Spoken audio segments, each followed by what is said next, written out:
Never take the advice of someone you wouldn't be willing to trade places with. That itch to start something of my own just started burning really brightly after I went back from maternity leave. Think of something that you can do to help other people. I don't know if it's a Greek thing to have your own business or to come to this country with $20 in your pocket and make something out of it. Mindset is everything. Mindset will make or break you. You don't have to move an inch to live in hell. So how do we expect our business to succeed and grow and scale if we aren't investing in our own selves in order to be there for that long run? When we think by inserting ourselves, we can fix it. It doesn't take long to create an impact. What is the most important? What will move the needle forward?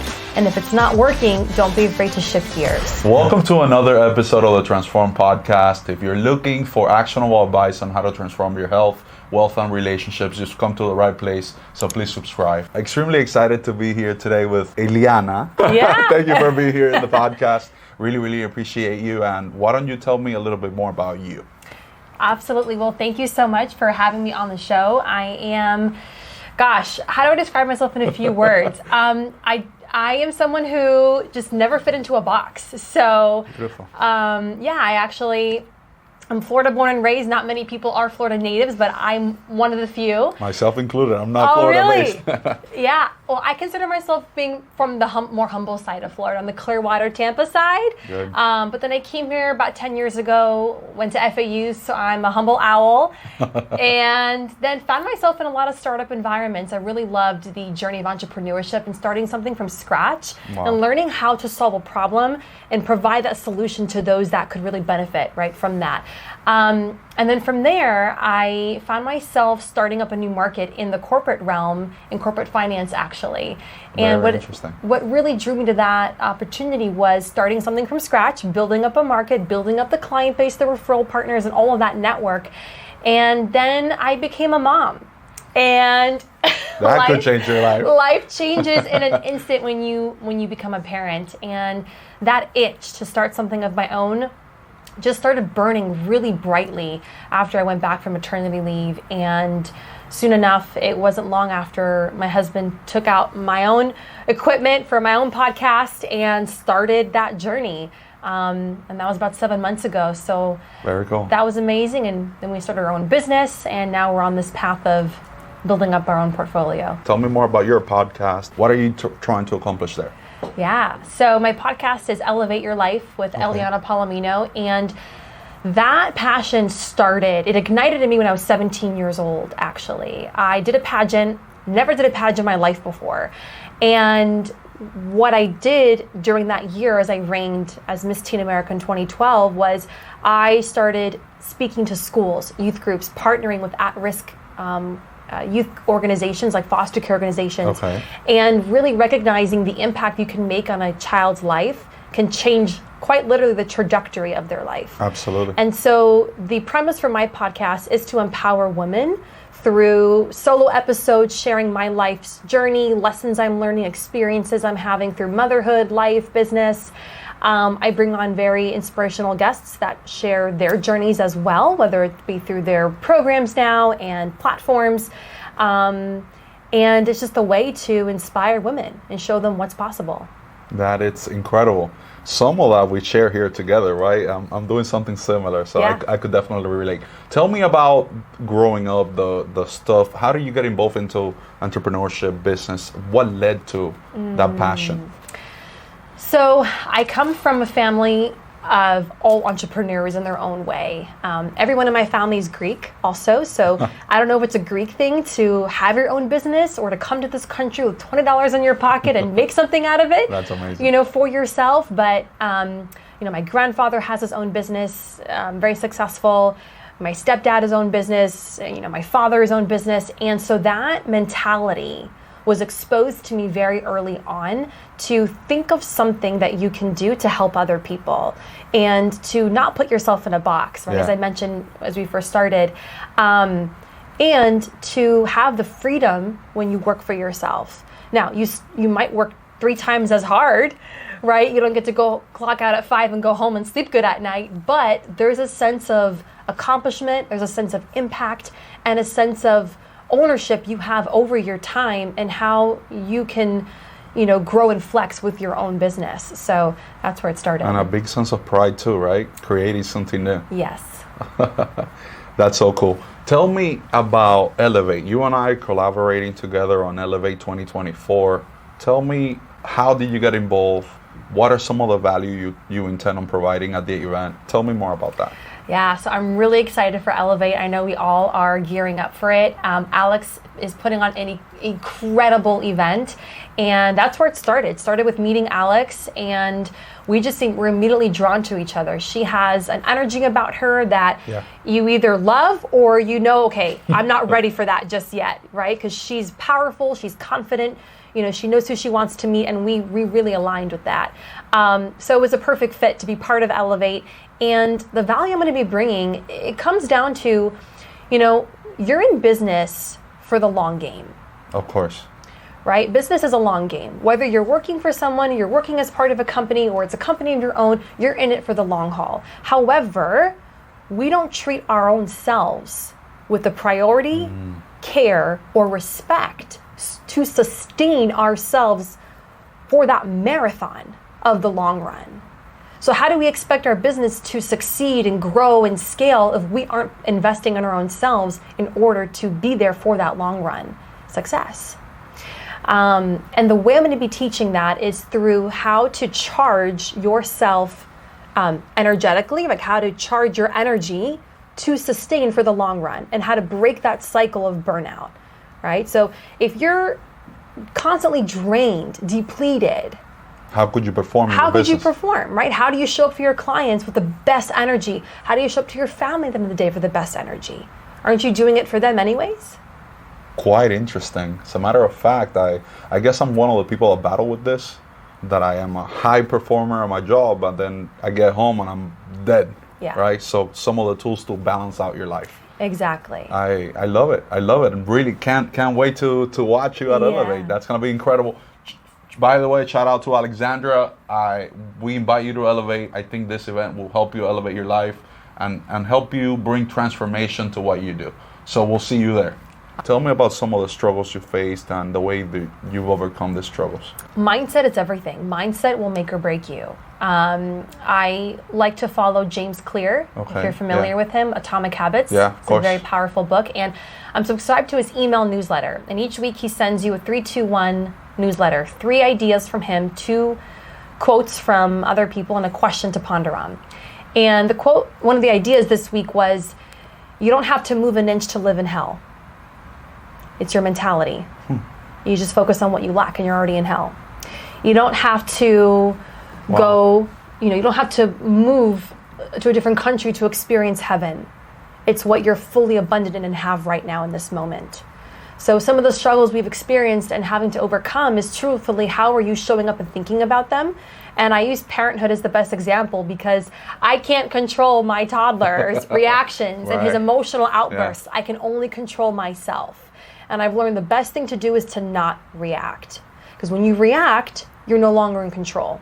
So if you're reacting in your business to things not going your way, if you're reacting at home because things, aren't panning out the way you want them to or how you preferred, when you don't react, you have the ability to choose.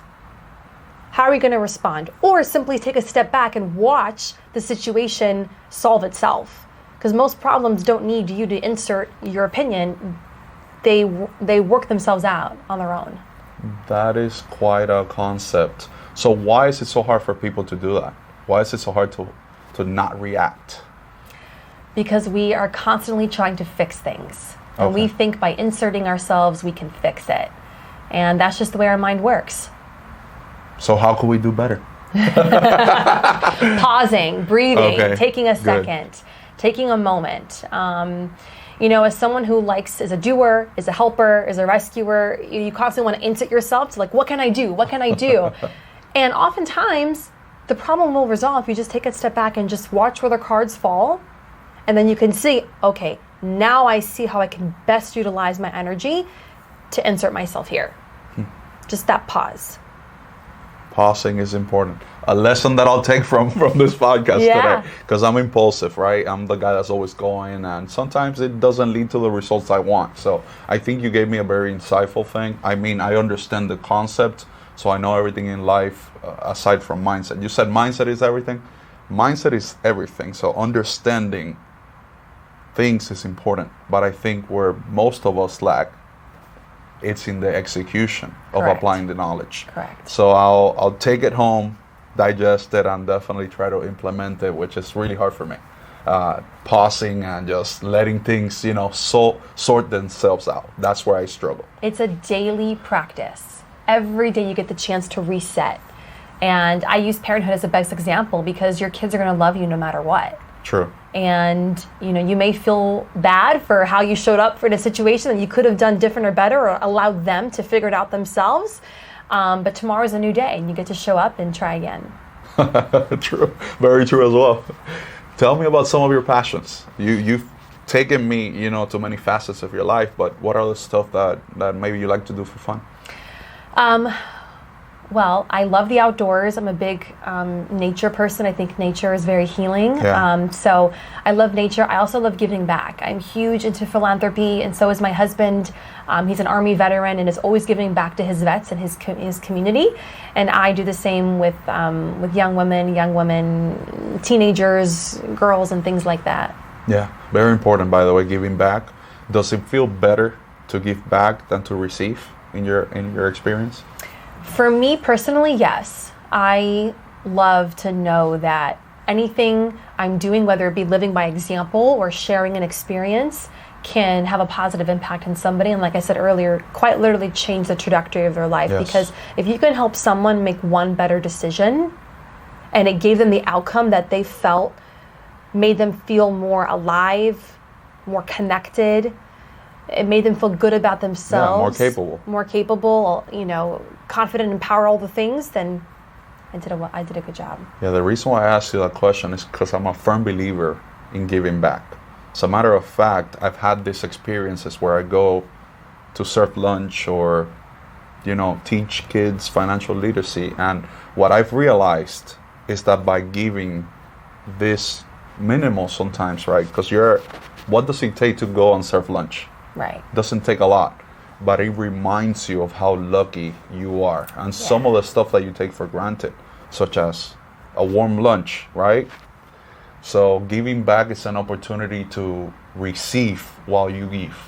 Because you receive the lesson of life that you should be more grateful for all the stuff that you have. So totally. A lesson of gratitude. It goes into actually, talking about, for example, I don't have the time to give back like I want to. I would love to give back. I'm just so busy, and even going back into the subject of giving back to yourself, right, for the long game. Mm-hmm. I don't have an hour in the morning to go meditate. Come on. I don't have time to go to a yoga class, right? Or let alone give back. And, it didn't take much.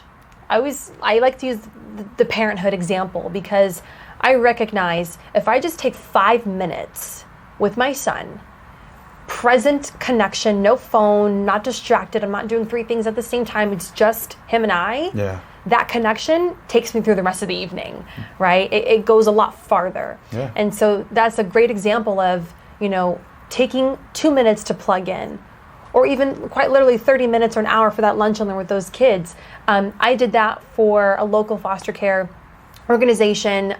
They house at-risk youth and then help them through whether it's school or getting a job, and then the progression beyond when they turn 18. And I brought ingredients to the house that they were living in to make dinner with them. Wow. Instead of just doing takeout, right, I made it an activity. So I brought all the ingredients. We were making like a pasta dish, some chicken, and everyone had a job, a task. You do the salad, you do the pasta, you do the veggies, the this and that, and then we all sat down with the meal that we all created together, and it allowed for more genuine connection and conversation. But it doesn't take much. It really doesn't, right? So we're demystifying that here today. On that subject, by the way, tell me about maybe a misconception you've heard about and you completely would like to debunk. That it doesn't take long to create an impact in yourself or in others. It's a phone call. It's not even spending an hour in a workout class or an hour meditating. It's while you're walking your dog, taking 2 minutes to let the sun energize you.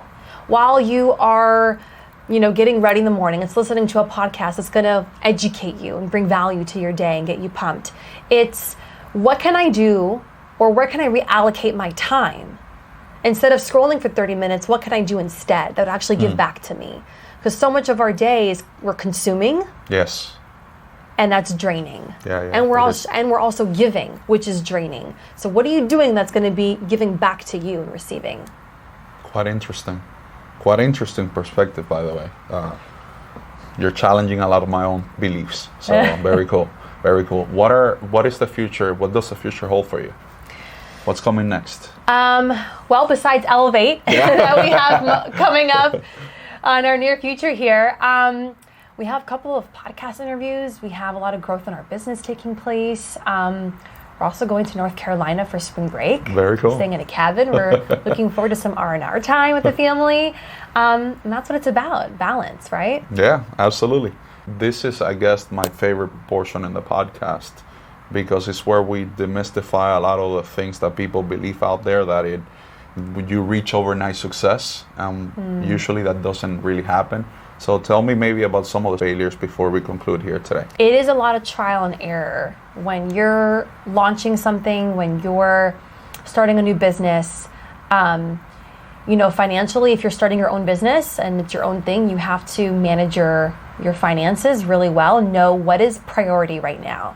What is the most important? What will move the needle forward? And if it's not working, don't be afraid to shift gears, right, to what is working. And everything has a phase. So in phase 1, this is the top priority. In phase 2, that's the next priority. And you continue to expand from there. If you expand all at once and do all the things that you're going to do within a year, now you're going to be missing the boat on what you have to dial in right now.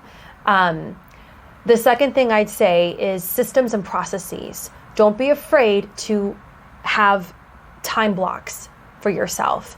It doesn't take you all day to have a successful day, right? I don't believe in an 8-hour workday, nor do I believe in an 8-hour school day for kids. We are more efficient with less time than we actually think we are. I agree. So really honing in on what is your optimal time for your best work. Yeah. Like I know my best work is between 10 and 2. So that's when I get most of my work accomplished. Yeah, when are you most productive? Right. And maximizing that time. Correct. If you try to extend yourself beyond that, then you're moving slower. It's taking you a lot longer. You're spreading yourself too thin, right? And it happens to the best of us. It does. I'll also say, one of my struggles was knowing when the right time to leave corporate was. And it was like ripping a Band-Aid off when my son came along, and I went back and it was not the same. I couldn't attend events the same way I was before. I needed to be home to put him to bed, and I was nursing and all of those things. And no matter how family-oriented a company says they are, it is what it is. Right. So you have to sometimes make those hard decisions, but if you have a supportive spouse or partner, or even, support system, if you're not in a, relationship, to have that support system to know you have to do what's right for you, even if you don't see the next steps ahead, right? If you have that faith, things will start to happen, and you won't even realize where they came from. They kind of came out of nowhere. But I guarantee you, if you're on that path and you're making those decisions out of faith, right? Maybe a little fear in the background. It's normal. It's human to feel those things. Right. Those next steps will be revealed. Very impactful. I like it. I love it. Yeah, it's true. And I'm more of the optimistic one in my household. My husband calls himself the cautiously optimistic one. Not pessimistic, but cautiously optimistic. Smart man. Yeah. How do we find you? Where do we find you? Best place to find me is on Instagram. You can find me at Elevate with Eleana. Perfect. And that's the best place. We'll plug them all everywhere here. So some of your sites and links. So it's just so that you guys can find her without an issue. Last question for you today. What if you could give somebody in the audience a piece of advice to help them improve, whether that's their health, wealth, or relationships, what would it be? The best piece of advice I was ever given that you can apply to any area of your life is to never take the advice of someone you wouldn't be willing to trade places with. Wow, explain. If you're looking to have better health in your life, would you take advice from someone who has a Who's not laundry fit. load of health issues? Right. Probably not. If you're looking to have a successful marriage, are you going to have advice from someone who's been divorced 3 times? Probably not. If you're looking to have a successful business, are you going to take advice from someone who's been bankrupt a few times or failed startups, right? I'm sure they've learned a lot of what not to do, but you want to learn what to do, that roadmap. So in any area of your life that you're looking to get advice in or to be successful at, take the advice from people who are successful in those components of what you would want to trade places with in your own life. Take the advice of a person that's already living the life you want to live. In that department, because there's many, right? No person is perfect and excelling at all the facets. But if someone's excelling at business and you would want to trade places with them, like I would want to be in their shoes, what are you doing that's working? Don't tell me what's not working. I don't want to focus on what not to do. I want to focus on what I should be doing, what I can be doing, what will get me there. Not what will not get me there, what will get me there. Focus on what you want. This was an incredible conversation. Eleana, thank you so much for being here with me today. You definitely helped me transform. And I'm sure you're going to help a lot of people out there too. Awesome. Really appreciate you, and I'll see you around. Thank you, my friend. Thank you. All right, cut. And that's it. Perfect. You are natural.